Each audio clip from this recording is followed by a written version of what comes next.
Blog Talk Radio. Hey guys, this is Those Guys with your host Matt Marrero along with your other host, Tristan Walter. All right, and Tristan, what are we doing for this Star Wars Wednesday? Oh, I don't know, Matt. I mean, it can't possibly be Star Wars. It couldn't be that. Here's what's really funny, right? Like, he thinks he's a jokester, right? And I had a feeling he was going to say some stupid shit like that. But let's be real here. There's only, one Star Wars movie? So we're just over one Star Wars show, so it's like, there's not a lot of options. There is literally an entire canon that Disney threw away. There's an entire canon that we could be using, and you're just like, Star Wars. Yes, but we haven't reviewed books, so. Yeah, well, what if we were today? Apparently they wouldn't know. Then I'd be shit out of luck now, wouldn't I? Well, they wouldn't know because you didn't fucking tell them. Anyway, right. Today we're doing Star Wars: The Clone Wars, Season 2, Episodes 12 to 22, which is the second half. And the second half really fucking revved things up, and I am so happy about this because I've been saying this ever since I think we did the first half of Season 1. I really feel like this show needed a little bit of a boost, like an oomph to it, and I think it really gained that as the show had gone on, and also the animation quality has skyrocketed, or at least the way to make fights a bit more grand and not just, I think, Star Wars. I don't say related because obviously you want it to be a Star Wars show, but I feel like, most of the fights thus far have been standard Star Wars fare. Cool, but have been like, all right, we're either in a ship or one-to-one. Like, nothing has really, other than the Grievous fight, and I believe it was season 1, nothing has really stood out to me, right? I believe the second half of Season 1. But having them fight that dragon, or what was essentially a dragon, that fight was just, it was beautiful. Yes, thank you. It was essentially King Kong, let's be real here. But it was Godzilla. Beautifully. Well, no, okay, the roar was Godzilla, but I say King Kong because it's just like, let's bring him to this new city. Nothing will go wrong. And I was like, all I could hear immediately was, beauty killed the Zillo Beast. That was my first thought. But I have to be honest, man, it was just so cool. Like, I really, really enjoyed that fight a lot. Just, it looked beautiful. And it was something that you kind of sit back and you're like, yeah, Lucas is right. Matt, when have you ever said that? No, but, I believe it was Lucas who had mentioned the idea that, Star Wars isn't necessarily science fiction. It's just fantasy in space. Right. Yeah. So you could really tell, just from stuff like that alone, that it's really cool how you can make, this show not just be about lasers, pew pew, and all that stuff, right, and just being in ships. It can be like that zombie episode we had in the first part of Season 2. It can be having the Zillo Beast as essentially a dragon just kind of flying around cities, and it's just like, oh, this is amazing, right? Just something different, I think. From this. My only problem is that the Zillo Beast wasn't a fucking bounty hunter. I'm sorry. Yeah. When you call your season Rise of the Bounty Hunters, I'm not going to let this go, Tristan. I know you're not. But, Matt, the season started out with them and ended with them. 22 episodes, Tristan. If it was 13, I'd accept it. 5 of those. That's 6. what I'm saying. If it was 13 episodes, I'd be like, all right, yeah, 6 episodes, even though technically 7, is more than 6, duh. But still, out of 13 episodes, I'd be like, yeah, the first 3 and the last 3 are bounty hunter ones. Okay. But out of 22 episodes, I'm like, go fuck yourself. Technically, if not 7. No, but I meant if it was in 13. But if it was but if it was in 13 episodes, then I'd be like, oh, perfect. But 7 out of 22 is such horseshit. I feel like you would probably just argue then why name the entire season that in the first place. But I was like, if you had half of them with bounty hunters, I don't know if, like, I don't know. I mean, they probably could. There are plenty of iconic bounty hunters within this series, and most of them made appearances. They can just so. Yes, no, and they can just make new ones. I'm not saying that like you can't have like my thing is just this, right? You call it, Rise of the Bounty Hunters. Obviously, the show is called itself The Clone Wars, but imagine if it was like we're calling the show The Clone Wars. All right, what are we focusing on? Not the Clone Wars, not completely anyway. And you're like, motherfucker, but like. Obviously, calling the show The Clone Wars, yes, not every episode is going to be a straight-up battle, but that's where it is taking place. That is the time period, right? So saying Rise of the Bounty Hunters, that makes me think, there's going to be bounty hunters, and they're, like, going to be, like, trying to rise up in the ranks, and they're going to succeed, and it's going to be great.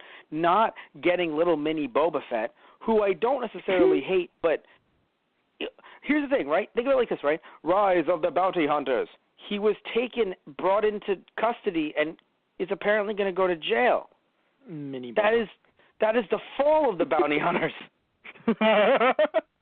I mean, I can only imagine what the kid's going to do when he gets out of prison. And, well, granted, his last appearance wasn't that glamorous, but, I mean, everyone loved him for that, too, so.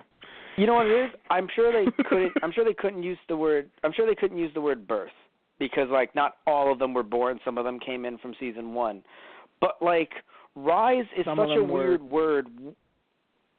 No, I was going to argue technically Boba wasn't birthed either because he's a clone, so. No, well, wait. Boba isn't technically a clone. Yes, he is. I thought he was, like, I forgot about that. Sorry. He was, I know the joke was he's technically a clone Yeah, of Jango as well, but Jango didn't give him the growth acceleration like the rest of the clones, so he raised him as his quote-unquote son. Right, which is not weird at all. But, no. I sometimes forget that he's a clone because he was raised by himself. So, like, it really throws me off. Well, even anyway, his character is like, I'm no clone, not like them. That kind of thing, too. He's trying to go for his own... I mean, express his individuality, basically. I'm not just another one of your cronies. Kind of. You could tell that they definitely tried to give that to him via design because he really stood out compared to the rest. Yeah. Oh, yeah. And which I think was it's cool. Funny, even the other clones pick up on that, the other clone cadets. It's like, just his appearance. Like, where's he from? Like, what's he doing here? Mm-hmm. Now... but the thing is, I know you're going to be like, no, he wasn't born. Obviously, I'm not saying he was born, but in terms of, like, he wasn't a bounty hunter until this season. Right. So, like, you would think birth. But, again, some of the bounty hunters that showed up, they had appeared in season 1. So you can't call it birth, but rise is such a weird word when every one of their plans have been foiled and they scatter off. Like, imagine if there was a Pokemon season called, like, Rise of Team Rocket, but it was the same old shit again. And you'd be like... But it's the same old shit. They didn't succeed in any way. Yes, they killed more people than you might normally think, but they didn't succeed in their plans. Now, of course, their plan being to kill Mace Windu, they're not going to succeed. But if their plan had been like, blow up this building, like other acts of like, wanton destruction, then it'd be like, they succeeded. Wow, that's scary. But it's kind of just like, oh no. Like even I think it was the first what? I feel it's the idea of more of they're just getting bolder with their actions, going after the Senate, going after the Jedi, Even if they don't necessarily, like, they don't succeed, it's like, the Republic, we already have, the droid armies to deal with, now we have to deal with just the regular outlaws, too, on top of it. Fair enough. The reason why it just kind of throws me off, too, is because, like, what's going to happen in Season 3 or 4? It's going to have, fucking what's his name? The one that he appeared in. Wait, I remember his name.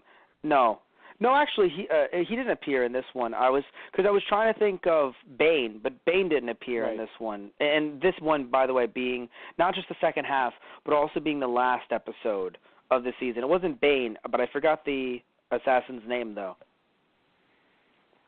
The one that's dating the other one, or who used to go on adventures with her.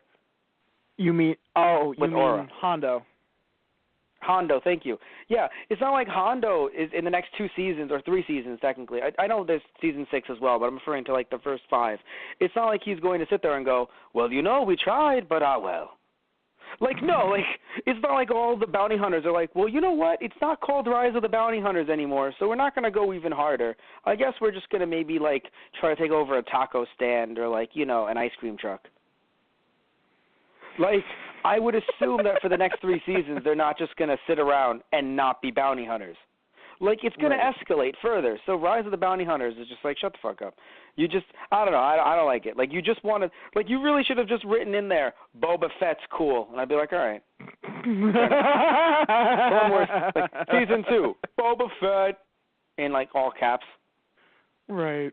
But anyway, so, and that's not the only thing that happened in this, part 2. The part that we're doing of Clone Wars Season 2 today, it's not just Boba Fett. Like, we don't want to sit here and just be like, and Boba Fett was great or terrible, and then the rest of the season was there. No, we actually had some really good Obi-Wan growth, I think, because we really forget that Obi-Wan was a person back in the day. Like, we just think of him at 2 points of his life. At one point, we literally, like, I forgot. I'm like, wow, we're literally seeing this guy, like, die, and that was it.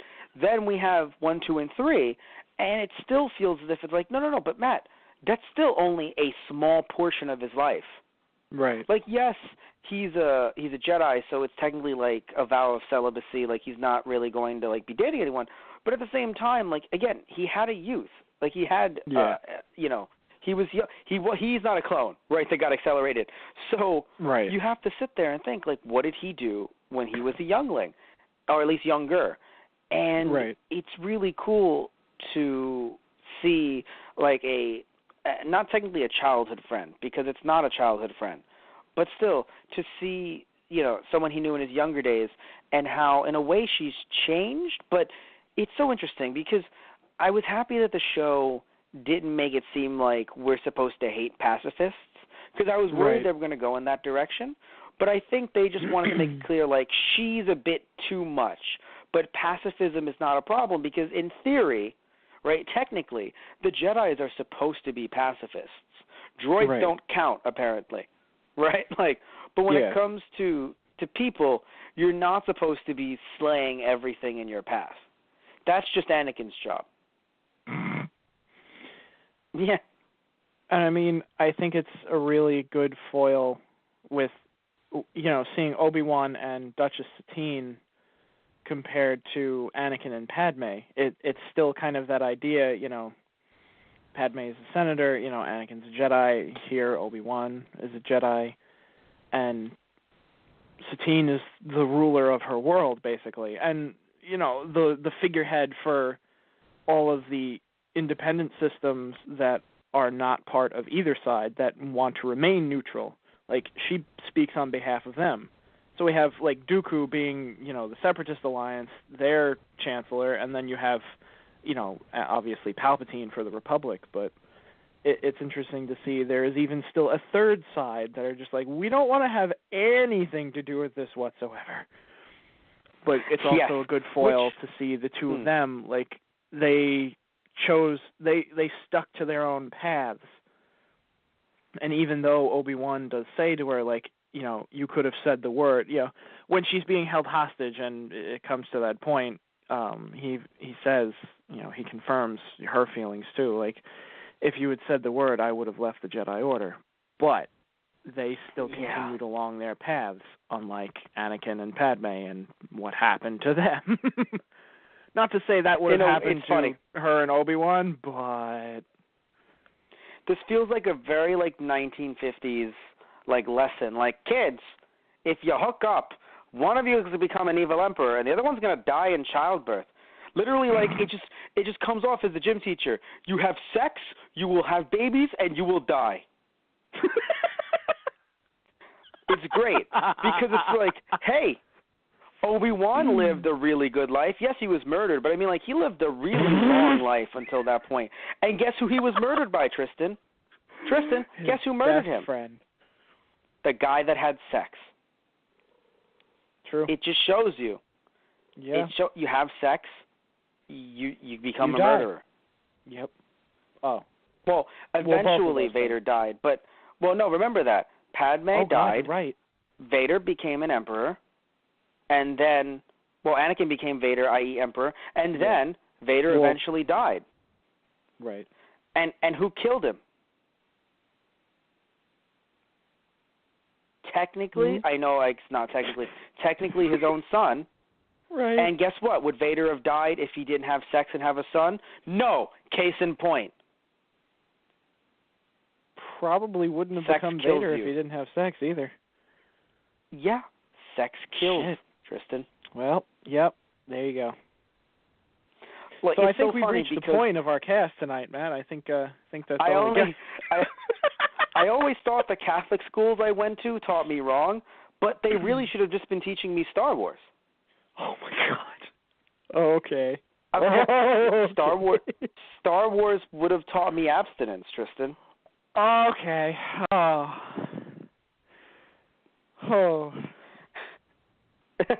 You're just sitting there, Tristan. You're just like, I don't know what to say here.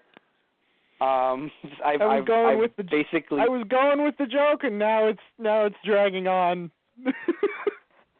I thought it was like I was going with the joke, and then I realized, wait a minute, this isn't a joke anymore. This is just good logic.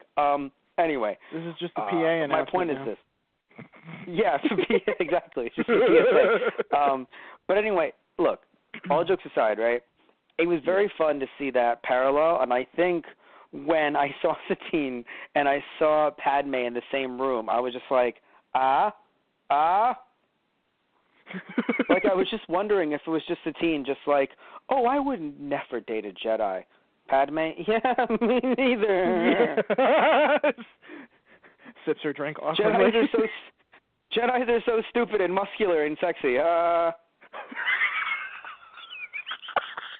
Like, Satine, just stone-faced, same.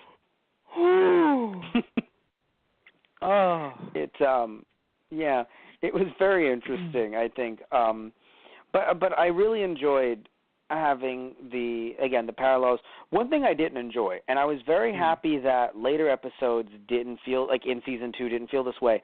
The first episodes with Satine, right? It was, I know it was like a 2-3-parter, but it didn't feel like they did something in the show that I really hate when they do this, and I'm sure they're going to do this in the future again. When it's a 2-parter, or at least the characters appear in the next episode, so it's considered a 2-3-parter, whatever it is, but they wrap up the episode very neatly in a way that makes you think it's the last time you're seeing them. That just doesn't work with me. Like, what I mean is this, right? Like, Obi-Wan saying, I would have left the order if you wanted, and Satine being like, nah, JK, don't worry about it. And, like, then the next episode is like, and Satine. And I'm like, wait, what? Satine's still here? Why did we just have that moment then? I know in a way it's like, no, but Matt, you wanted that moment for the episode. You can't just leave it completely open-ended. And I get that. But, like, it felt like such a, all right, I will see you, baby. Maybe I will see you one day. And the next episode, and Satine again. And I'm like, what the fuck? Why? Like, later on, I really liked it where it really, like, in the last 3-parter, it really felt like, oh, man, there's still some shit going down. Let's go to the next one. Right. Like when you had the kids basically being like, you know, he's one of us, so of course he's going to feel bad. Like, yes, that was a very strong moment, but it didn't feel like an end at all to me. Like, I'm like, no, we still got some shit going on with Boba. Right. And, yeah, and that's something that I enjoyed. Right, like I really enjoyed that. Even with the Zilla Beast, right?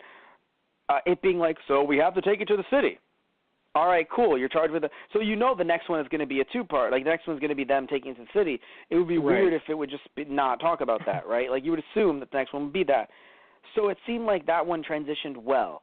For the ones with Satine, it did not feel like there was a really good transition. It just felt like the writers kind of wrapped it up in that one episode, and then the next one, you're surprised that she returned. I don't know if you felt the same way.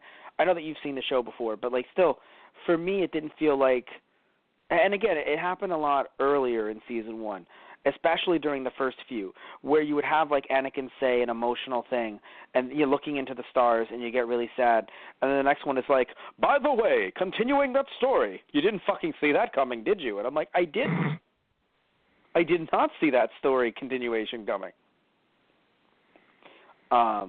Yeah. So do you understand what I'm saying? Like, I remember season 1, they'd be like, and we're still going after Count Dooku. And I'm like, wait, fucking shit, really? Didn't fucking seem like you were.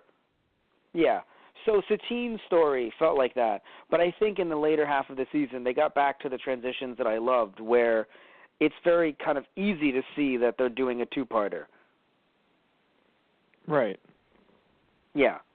Now, question, what was your favorite story arc in this part of season 2 that we're discussing today? Shit. Oh, yeah, you too, huh? It's funny. I would say, I'll give you some time to think. I would say, it's funny. I want to say the Boba Fett one, but I don't like Boba Fett. I don't like his portrayal. I just like the story surrounding it.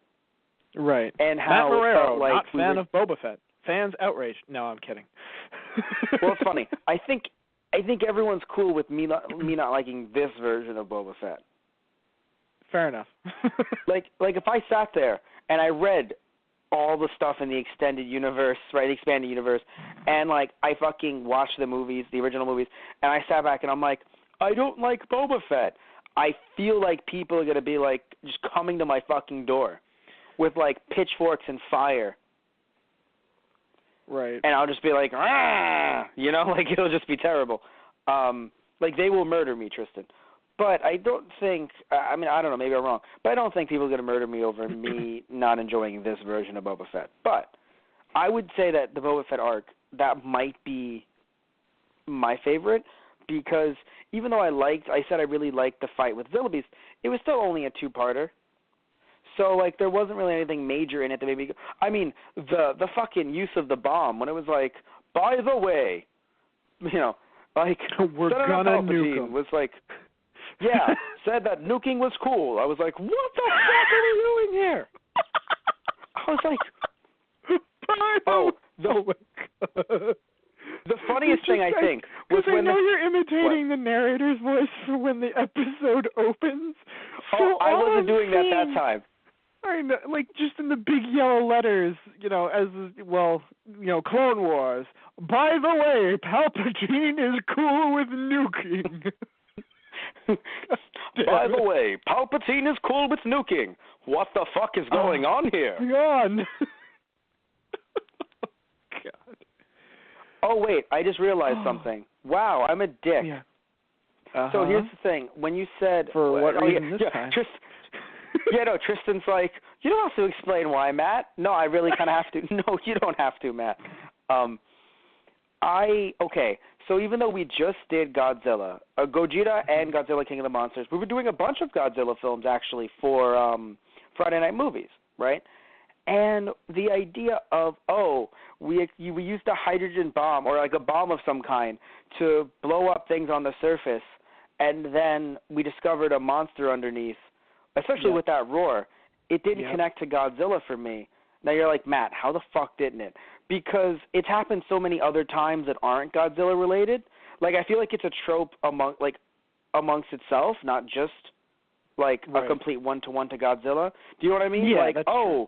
The thing was sleeping underground, and, you know, also the fact that, like, the idea that, we killed every other one. It didn't make me think of Godzilla. It made me think of, I don't know, it sucks because I wish I could give you guys examples of what I'm referring to. But I feel like just over the years watching different cartoons or like live action media, to me it doesn't just connect to Godzilla. But when you actually sit down and break it down, it's like, Matt, the bomb was on the surface, yes. And then it unleashed, yes. A creature, okay. With scales, I'm listening.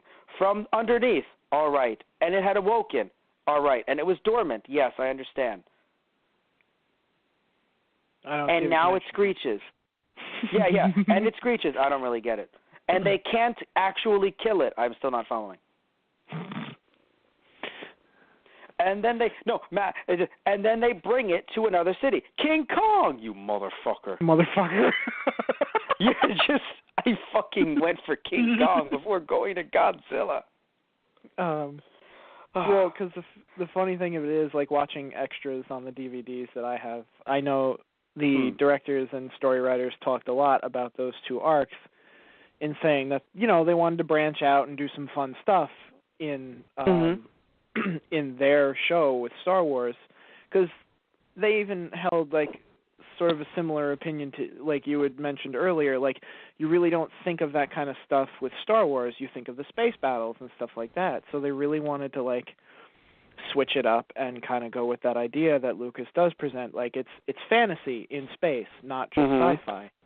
So they looked at other, like, movie tropes and, you know, obviously zombies and giant monster, and they're like, so how could we put a Star Wars twist on that? And that's where we got these arcs. And I think they pulled it off extremely well. Yes.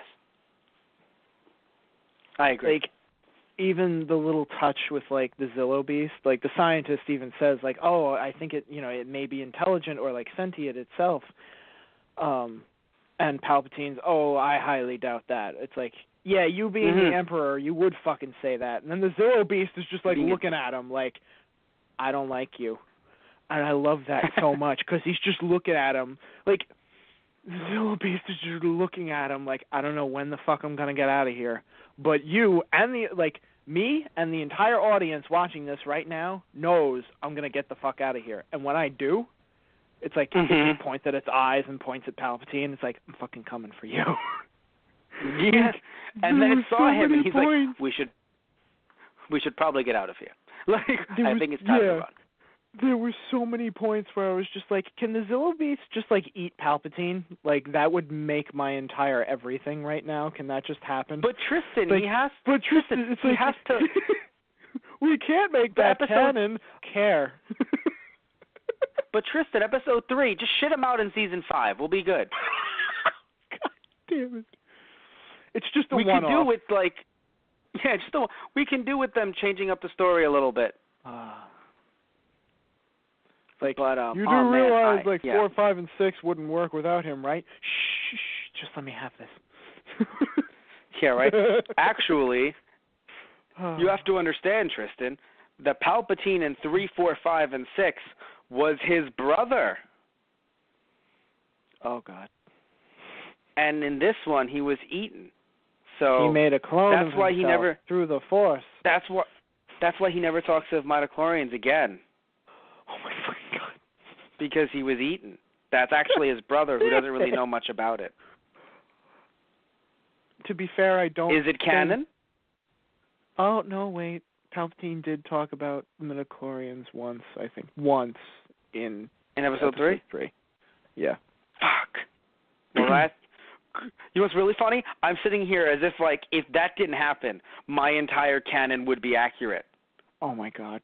If that one little scene, like, I'm such a piece of shit. If that one little scene didn't happen, I'd be like, see, so apparently that is his brother. It's okay, Matt. It's okay. People will still love you. You're just labeled legends now. That's all. Oh, no, Disney's going to cancel me. Matt Marrero, legends. Basically. Okay, so, yeah, so I'm just, because, sorry, Star Wars, Clone Wars is playing in the background like usually is for me, and we're just basically having, like, Boba Fett, like, destroy everything, and they're like, man, that looks like a cool one, and I'm like, you know what's really funny? I didn't imagine he'd be a traitor, because everyone's been a traitor thus far. They've been, like, really, like, a lot older and more motivated by money or something like that. So, like, I've been kind of sitting around like, oh, everyone's a traitor. You're a traitor. You're a traitor. It's funny. At one point, Anakin was under debris, and, like, R2 was coming around. It was like, R2, and I was like, that's a traitor. I mean, not at this point, Matt, but maybe a little bit later, but not right now. And I'm like, nope, Anakin's a traitor. He that's not really Anakin. I don't know. For some odd reason, my traitor senses went off. But I didn't see that little kid actually being Boba Fett, because I'm like, no, like, you know, there's normal, like, everyone's usually, you know, a clone at a certain age, but I was very happy to see them as younglings, because I was like, hey, this is really cool. We don't really get to see them at a young age being trained. And I thought we were just going to have, like, little kids getting trained arc. Right. And then all of a sudden, nope, never mind. That's fucking Boba Fett, who is going to try... Not with an episode titled Death Trap. Yeah. True. Who is going to try and assassinate Samuel L. Jackson. Now, many of you are like, that's Mace Windu. Wrong. That it's actually Samuel L. Jackson. Samuel L. Jackson. Like, when, man? Just during his day-to-day transactions, his business dealings. Yeah. He carries around that purple lightsaber. That is his. I would not put it past him. Look, all I'm saying is he tried to assassinate Samuel L. Jackson, and sadly just got his Australian clone brother. I mean, isn't it funny how Boba Fett isn't Australian, but everyone else is? Like Boba Fett is like, no, what I mean is Boba Fett's just like, hey, yeah, oh man, it's nice to see you guys. I'm not really evil, and all the other clones are like, hey, how's it going? Oh, yes. Isn't it just fucking hilarious? Every other older clone, hey, what's going on? Hey, how you doing? Hey, what's up? Oh yeah, nothing much. Hey, how you doing? Little Boba Fett, yeah, I'm just, lucky. Like, even some of the other clones, they got the same voice actor, but he just tried to make him sound like a lot younger. Right. He was like, oh, what's going on here? Like he did that, but like I just love it. Like every trooper is just like, well, how's it going? Oh, of course, Master. Anakin's calling. Master Skywalker's calling for you. And like, little Boba, I'm little Boba. Now, Tristan, I mentioned my favorite arc, right? Which I mean, it was funny. I didn't technically. I have to say, I think it might be the Boba Fett one. Although, if I really had to choose, like an overall like best based on how rounded everything was, I would say it's the one with Satine. Yeah. Because it introduced something a lot different than what we'd expect from Star Wars, and I mean by that I mean like pacifists who actually like shit on the Jedi, but aren't it's funny. Satine was insufferable, but not the way some people are, where it's kind of like, hey, your village is under attack, like really under attack, guys. And they're like, no, we're not going to do anything about it. Like with Satine, like at least she was like, no, but I'm a senator, so I'm not going to pick up guns myself, like I'm a senator. Like if that is our destiny, then I guess we're going to die. Excuse me? Yeah, like, that gets to be a problem because it's not the first time it's happened in this show. Right. But at least with Satine, it's kind of like she's a, you know what I'm saying? Like, she's an emperor. She's on the Senate herself, so, like, she's really not going to pick up arms. Anyway. She is the ruler of her own planet and also an ambassador in the Senate for the neutral system. Thank you. Yeah. Yes, ambassador. But in my head, that's part of the Senate, but it's technically an ambassador, yes. So yeah, I mean, she is still part of the Republic Senate. Like, she has her place in the Senate. Yes. Yeah, now she's part of the Republic, but also not. Of course. What was very interesting to me is the episode. They were just like, so we're basically going to, when they were just like, hey, we're going, I remember the exact wording. When the fucking narrator, and this is the exact wording, I remember it verbatim, I remember it clearly now, it was Senator Padme, right? That's the exact wording that is used for Padme, right, Senator? Or is it? Yeah. Yes, she is a senator. Or, yes. Senator Padme is trying to cut military spending. Amidala. There we go. Yes, Senator Amidala is trying to cut military spending. And I'm like, what? Like, I sat there and I was like, am I watching Star Wars? No, because it's really funny because they're like, we want to, the writers, we want to do things that you don't really think about when you think of Star Wars. So what are we going to do? Like magical space fairy dragons? Military spending. Oh. Cutting military spending. Cutting military spending. And I laughed really hard because I'm kind of sitting back and I'm like, yeah, like, it's really weird. The capital ships fly over. Right. No, because you're like, you don't know who to vote for. Because, like, Padme, she's like, well, if we make more of these, then the war will definitely not end. And I'm like, yeah, I gotta fucking agree with that. The only difference between, like, you know, their world and, like, I guess our world, if you want to make a comparison, is that, like, from the looks of it, our world is not in a constant state of war the way theirs is. Like, people, right. you know, might try to make arguments, and I get that. But again, galaxy-wise, yes. Compared to their wars, our wars are not theirs. And of course, you'd be like, well, theirs are fictional. Yes, but again, looking at the way that they're done in their world, Star Wars, you know, universe, a lot different than ours. So, and the reason why I said this, right, because, you know, I'm not trying to make light of anything. It's just the idea that when you hear the phrase cut military spending, it just brings up a really weird, like, I want to look at kids watching this at the time. I want to look at you and be like, Tristan, what did you think when you watched this as a 14-year-old and you were just like, heard cut military spending? Like, what the fuck? And it's very interesting because usually you're like, oh, I want to agree with Padme and I really like her character and everything. But, like, it was just so interesting because I didn't know how to feel about it. Because just like, do we cut military spending? Or, like, if we don't make more, then will we not have enough? Like, it seems like right. It seems like not the Jedi technically, but the Republic has enough droids or has enough troopers. Like, they have enough from the looks of it. But it's just so interesting, like, as a concept, like, should we cut military spending? Now, it shouldn't be interesting for Star Wars, like, there should be a bit more pew-pews, but, like, just the idea, I was like, oh, wow, this is a very interesting episode.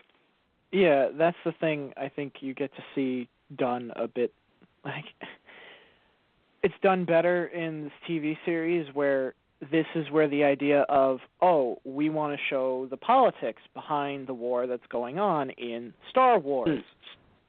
Granted, when you have a 2-hour movie, and, I mean, I guess a lot of people would say you have half of that movie being politics and only the other half being the pew-pew, like, it gets dry kind of quick. Mm-hmm. In this, when you have, you know, an episode-to-episode basis, and you have plenty of episodes where there is still plenty of pew-pew, and even the episodes that focus more on the political aspect of what's going on in the galaxy, they still have plenty of moments. Like, even with Padme and the Senate murders, you know, she goes on an investigation of, like, you know, who's killing who. You know, she has her own little time in the spotlight. And I also love the idea that she basically does, you know, this stakeout with Senator Organa, because as you later see, Organa is the one that adopts her daughter later on. So I kind of love the fact that they get, like, a little bit of time outside of the Senate. Like, this is even before that, you know, any of that comes to light or happens, yes, but, like, the sense that Organa can look back and, like, if he ever had a moment or he wanted to, he could, you know, go to Leia and say, like, yes, I did know your mother, and she was, you know, nothing stopped her, you know. She was amazing at what she did, and that kind of thing. It I don't know. Putting it all together like that, it was nice. It was a small detail, but it was nice to me. I mean, I just really, it's funny. It's just like, you know, even though that doesn't sound like something that, you know, shows that the show is revved up, right? It doesn't sound like it when you put it that way. Like, when you're just like, politics, man. But, like, I think, you know, it is really nice to kind of see different things throughout the show, right? Yeah. To see, in a weird way, sadly it wasn't done as much as I'd like, or wasn't expanded on as much as I'd like, but kind of turning this, like, taking an episode and having it kind of be like a murder mystery, a little bit. Yeah. Like, I would have liked more of it, but sadly they had to kind of wrap things up a little bit. It was very interesting. I just figured you would have liked like, the detective, just his voice. Yes. Yeah, that was Tom Kenny, I believe. Right. We always make the joke, everyone's Tom Kenny, but I'm pretty sure that was Tom Kenny. Right. It was actually a lot of fun. I love the detective. I like that, you know, Padme. What's funny, that portion of the investigation, it was more like, oh, that part. But when I referred to murder mystery, I was referring to, like, at some points it felt like it was a bit too restrictive, where it's just like, the murderer is maybe one of you. I'm leaving. Oh, no, you're dead. Like, that part of it, I was like, no, I would have preferred a bit more, I don't know, like a bit more of a, I guess, longer scenes when it came to, like, everyone being stuck in the rooms together, like, more of, again, like a murder mystery, like, oh, no, you died, but you couldn't leave. But when it came to, like, the noir stuff where, like, you know, you have, like, Padme and you have Organa. Organa? Yes. No. Oh, yes. Padme and Organa, thank you, sorry. Padme and Organa kind of just, like, going around snooping. That was really cool. Like, I was like, all right, this actually I'm a fan of. Because even though it's like, you shouldn't be taking this into your own hands, it's kind of like, yeah, no, but, like, Padme isn't going to, like, straight up take out a gun and, like, shoot people in the face, most likely.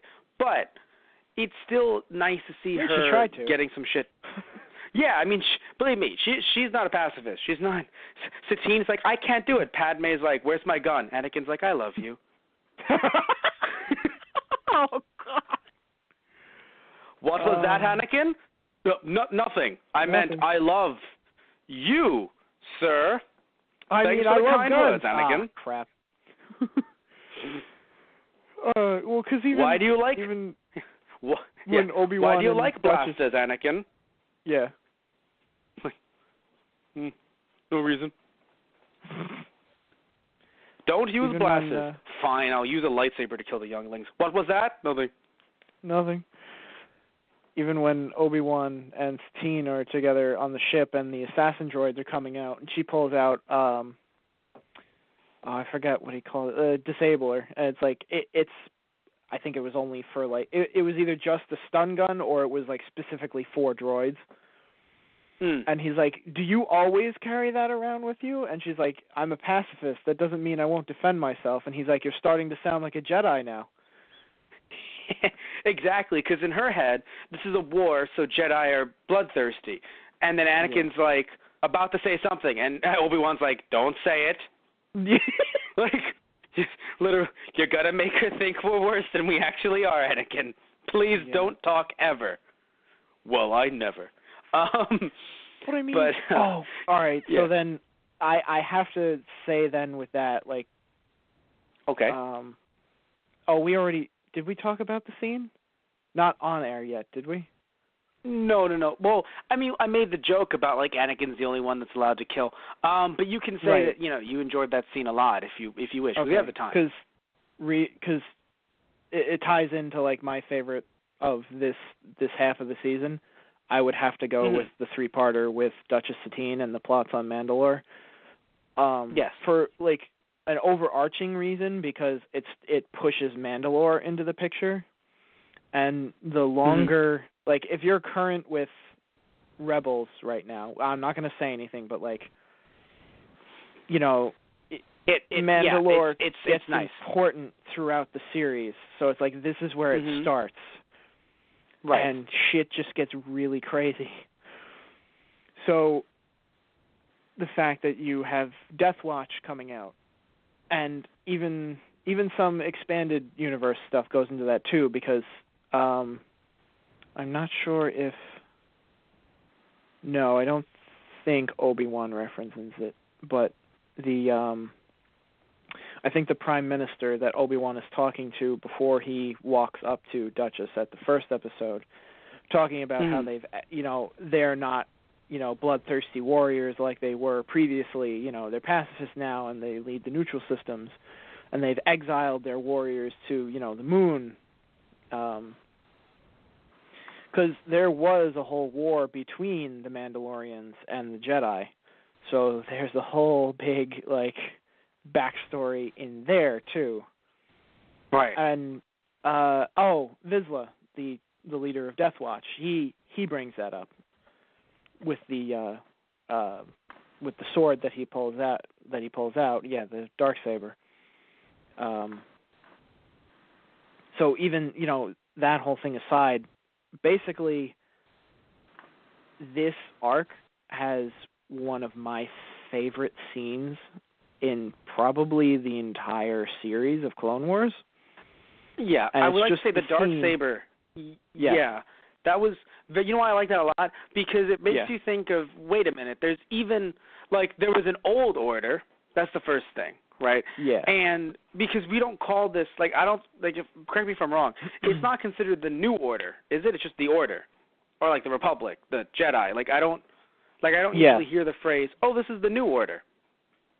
No, usually if you hear the phrase New Republic, it's referencing after the Galactic Civil War, so 4, 5, and 6.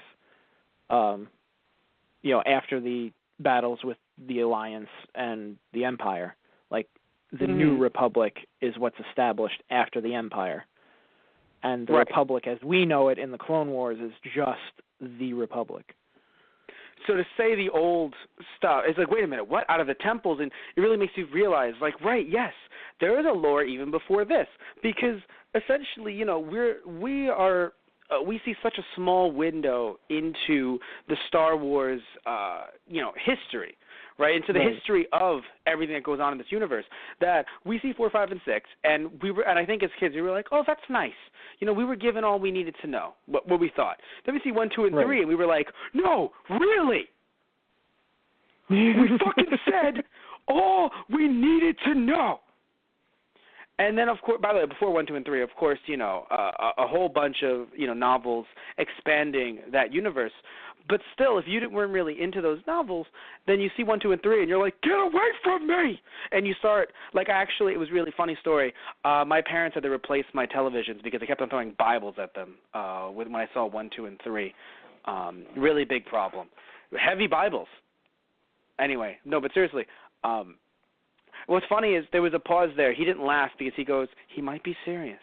I don't want to be the idiot on air and be like, are you joking? But I'm gonna be real. Yeah, right. I was like, wait a minute. Anyway, right? but seriously though, right? But seriously, right.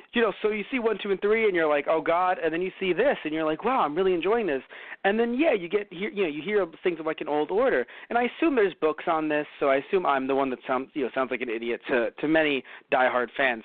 But the point is that like you don't really think about that. You just think about like, yes, we were introduced to the past, and now this is the past, and maybe there was stuff before this, but this is what's going on right now, and that's what matters. It's the wars, Clone Wars. You're not always gonna have movies or like TV shows in peacetime, because obviously that would make things potentially less interesting because it's peacetime, right? The only reason why something like Dragon Ball Super is interesting to you and I, or like parts of GT parts, is because it's peacetime, quote unquote, compared to all the stuff that we had in Dragon Ball and Dragon Ball Z, or especially Dragon Ball Z, but there's still shit going on. So even though it's peacetime, and also it's just us wanting to see these characters and their future, that's why something like Episode 7, even though it obviously needed to have a Kylo Ren character to, seem bigger, Episode 7, if it was like more of a TV series, it wouldn't even have needed a Kylo Ren necessarily. Right. Because you'd kind of just want to see what the fuck everyone's doing. Do you know what I mean? Yeah. So anyway, when it comes to this show, though, obviously we get that in reverse. We're seeing the past. So you kind of forget, yes, there was, and even there's a further past, right? So you're just like, oh, damn, right? There was a point. It's kind of a thing where, when you show, America, kind of like movies, they represent things like the Civil War, Revolutionary War, you're like, yeah, birth of America. But here you're like, no, this isn't the birth of, the Jedi Order or the birth of the Republic. Shit's been going on for a while now. Yeah. Even in the Clone Wars. So when you see that black lightsaber and you're like, oh yeah, this was found in an older temple, you're like, fucking right, yes. There is, I would prefer that flashback. Fuck all these guys. Love you all, but fuck you all. I want to go further back. Yeah. Yeah. Anyway, but you were saying your favorite scene. You were talking about your favorite scene in Clone Wars. Yeah. So this arc would have to be my favorite just for the fact, aside from the subplots and the building of the universe, I think it does a good job of that. But there's one scene where, let's see, the traitor who is trying to take the traitor to Mandalore, who is trying to get Duchess abducted by Death Watch and thereby kill her so that they can take over and return Mandalore to its previous ways. He holds Senator Merrick, right? He holds Duchess hostage. So he has her at gunpoint, and she's able to slip out of his grasp. But then he basically smirks at both a Jedi with his lightsaber drawn and, a senator and a ruler of her own planet with a gun pointed at him, and smirks and goes, well, this is an interesting turnabout. Yes, neither of you are going to kill me. And they're both like, excuse me? He's like, oh, please, you're the self-titled pacifist. If you kill me, you go against everything you believe in. And she's kind of like, oh, well, shit. And then he turns to Obi-Wan, and he's like, you could certainly kill me. Like, I have no doubt you could do it. And you'd be a hero to everyone on this ship. I'm about to blow up the ship. You'd save the senators. You'd save the guards. But Satine would never look you in the eye again. And it's like, that really wouldn't bother me as much as if we didn't, have the moment where I brought up all the feelings and shit. I'd pretty much buried that pretty well. Yeah. But, well, crap. And he's just, so, who's going to be the one to turn into a cold-blooded murderer? Is that a lightsaber in my chest? And it's like, or is Anakin just happy to see me? Oh my God! Even the music playing in the background, because it does play a little hymn of Vader's theme, and it's like, there's a lightsaber in my chest. Oh goodness! And Anakin just catches the detonator, and looks up, and he even smiles. Like, that's the best thing. And Obi-Wan, the tone of his voice, the tone change, just Anakin.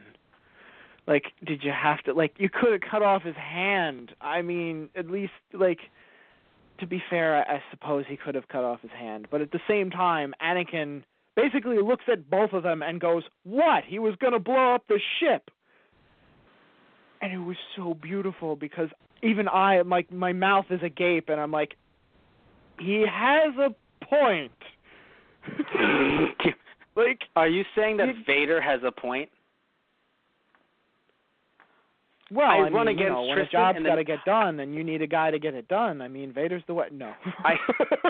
I run against Tristan in the next galactic election. Tristan Walter says Vader has a point. Like, who are you going to vote for? Immediately, like Vader running everything? Yes, I wonder. Maybe I should actually clarify that Matt Marrero loves Vader? Question mark? I find your lack of faith disturbing. Yeah. Oh my God. Sir, not many people voted for Tristan Walter. I find your lack of votes disturbing. Gets on television. Oh, jeez. Anyway. It's just Vader force choking me. Yeah, right? You have failed vote me for him. The last time. Vote for him unless if you don't vote for him, he will die. Everyone's like, do we care enough? Fair enough. Well, again, I don't know if in this universe I don't know if anyone will care. I don't know, man. Will people care enough to vote? I don't know. Anyway. But yes, look, that scene is one of my favorites throughout the entire series. Yeah.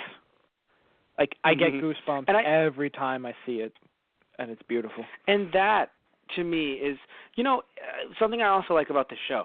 I like how the show has a way of, even though we know that Mace Windu and, Vader, right, it's like, Vader, Anakin, I know. But the point is that we know that they're not going to die. We get it.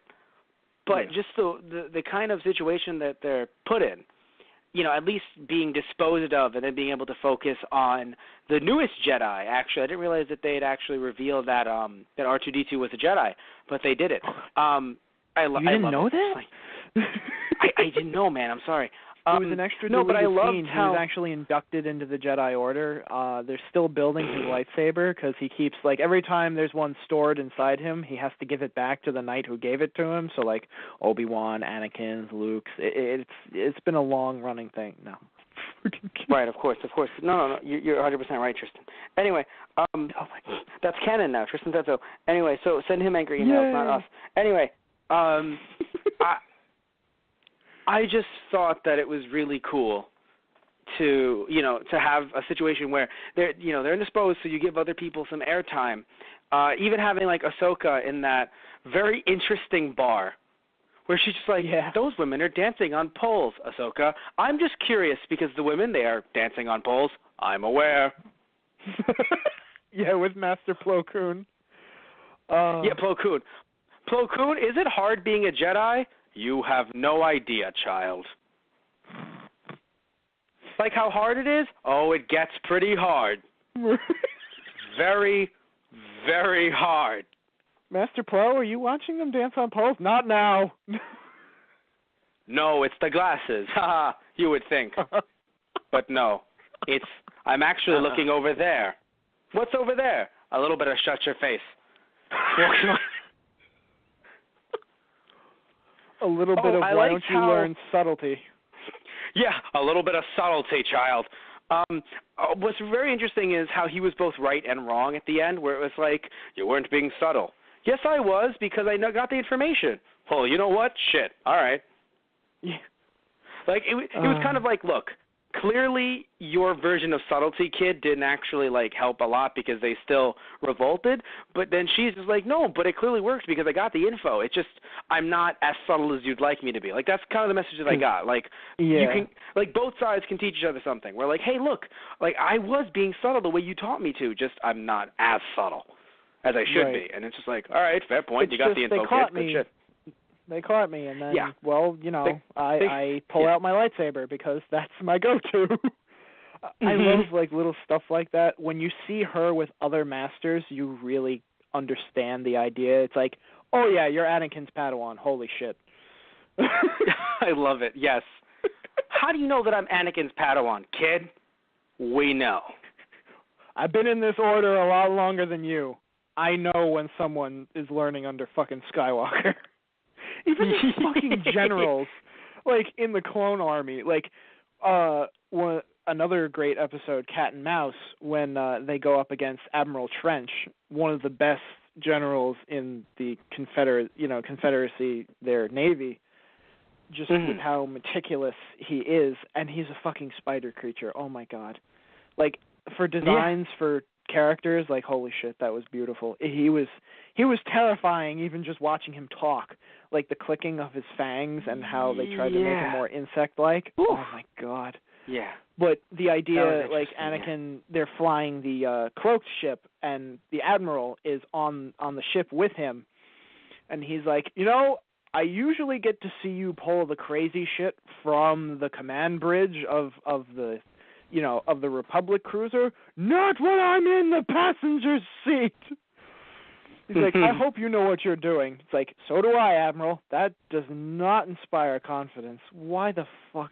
In season 1, I think he even said, like, or no, maybe it was the beginning of this season. Admiral Yularen goes, of all the Jedi I had to be paired up with, why on God's galaxy did it have to be Skywalker?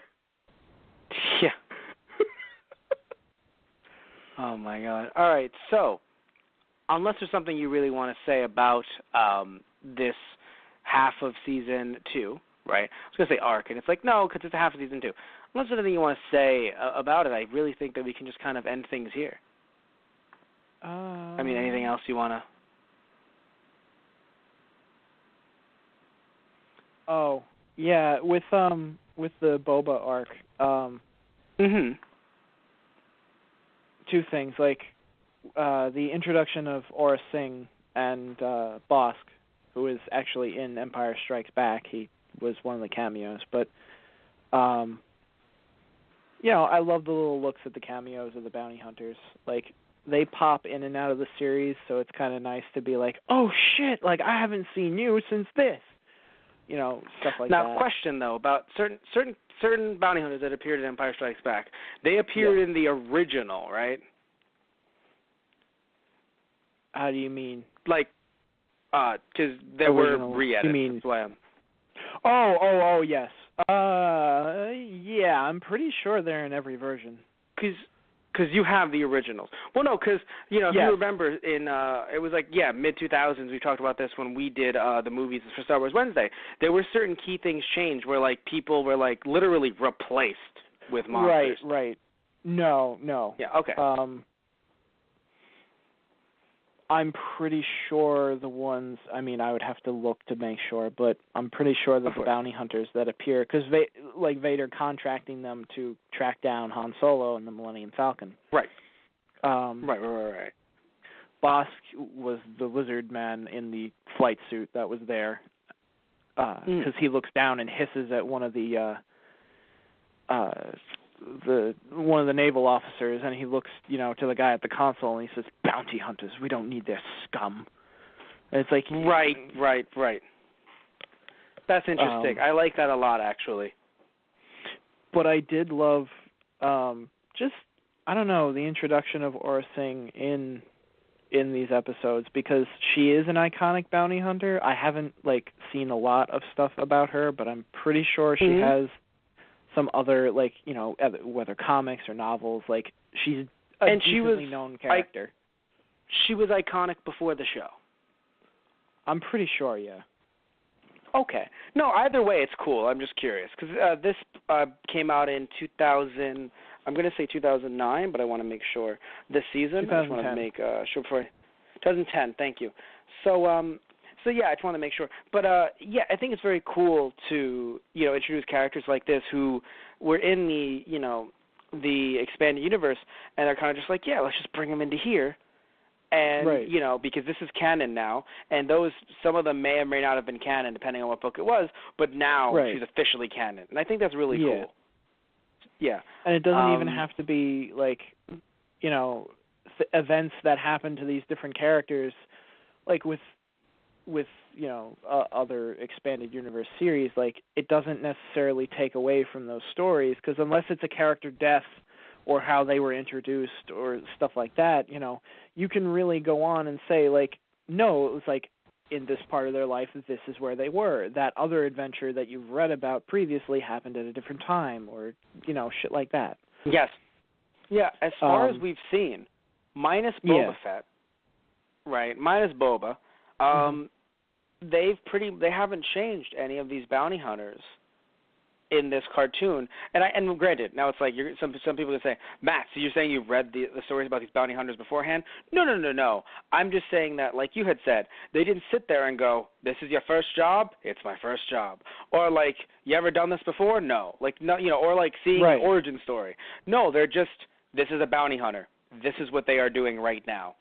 Right. So it really leaves a lot of these other stories that they may have been in and may have gone on to be in completely up to interpretation for when they happened, which I think is really cool. Yeah. And I think just the idea that even the other, even other characters in the underworld, like the informant that Ahsoka listened in on, it's even they know about, you never want to work with Aurra Sing. You either end up dead or, or worse. It's what's the worst? I can't repeat it in present company. That's even when she goes to meet Hondo, just the idea, when he goes to one of the other bounty hunters that was with them, she was dropping him off, Cassis, something like that. And Hondo just pats him on the shoulder and takes him away. He's like, "It's okay, my friend. You're not the only one who couldn't handle being under Aurra's command." Yeah, and at first the fact that she turns around and goes, "You're speaking from experience." And Hondo just kind of laughs it off and let us go inside and drink, please. I really don't want to remember those times. Yeah, it's just really funny, because at first I thought he was being a dick, and then I'm like, no, she's being serious. Yeah. That was funny. Anyway, so, yes, we're going to wrap things up for right now. Another fun Star Wars Wednesday with us doing this. And, next week, we might not be doing Star Wars Wednesday, or we might. Really depends on what. However, we might be bringing back another Wednesday show. And now you might be wondering, right? Well, Matt, how are we going to know? right? How am I going to know what you're going to do, either bringing back this other show or doing Star Wars? How do we know what we're going to do? Well, you can go on our Facebook page, which is /ThoseGuysOnTheRadio, our Twitter, which is @ThoseGuysRadio, and our Instagram, which is /ThoseGuysOnTheRadio, and find updates there. Also, you could be going on our main website, which is tgproduction.net, or thoseguysintheradiotumblr.com, and not only would you be going there to find updates not only on our podcast, but also on our Let's Plays as well, which our Let's Plays are on our YouTube channel, Those Guys Play. You could also be going there to get some of our merchandise. Yes, if you put a a slash, and put merchandise at the end of either link, you could actually find some of our merchandise that we have for both our podcast and our Let's Plays. A lot of fun shirts that you can get over there as well, with free shipping, might I add. And, yeah, also you can go on our eBay page as well, which is Those Guys Radio. And if you're wondering how to listen to some of our other shows, because you might be listening to us through, let's say, Blog Talk Radio right now, right, which our Blog Talk Radio is actually /ThoseGuysOnTheRadio. You might be listening to us through that. However, we can also be listened to through iTunes by searching up Those Guys and finding our podcast through there and getting pretty much most of our archive through there. Or you could actually find us on YouTube by searching up Those Guys on the Radio and finding all of our, not all, but at this point, you're still updating, but many of our archived shows through there as well. So we have a plethora of stuff on, our YouTube channel, Those Guys on the Radio, our Blog Talk Radio, which is also /Those Guys on the Radio, and our iTunes, which is just Those Guys. So anyway, I want to thank you guys for listening in, as always. A lot of fun this week, a lot of interesting theories, a lot of strange places the show could be taken into. But one thing I say, we don't really usually talk about where the show could go from here, because it always feels like every season is wrapped up in a way where you don't really know what's coming next, and I say that in a good way, because it's kind of fun to not have a teaser to see what's coming next season. I think it is kind of fun to just kind of experience the show as it goes along.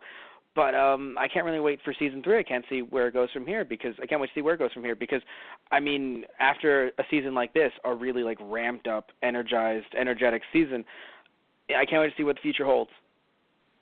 So anyway, thank you all, and see you next time. And hope you had a good time. So say good night, Tristan. Good night, everybody, and may the Force be with you. And also with you.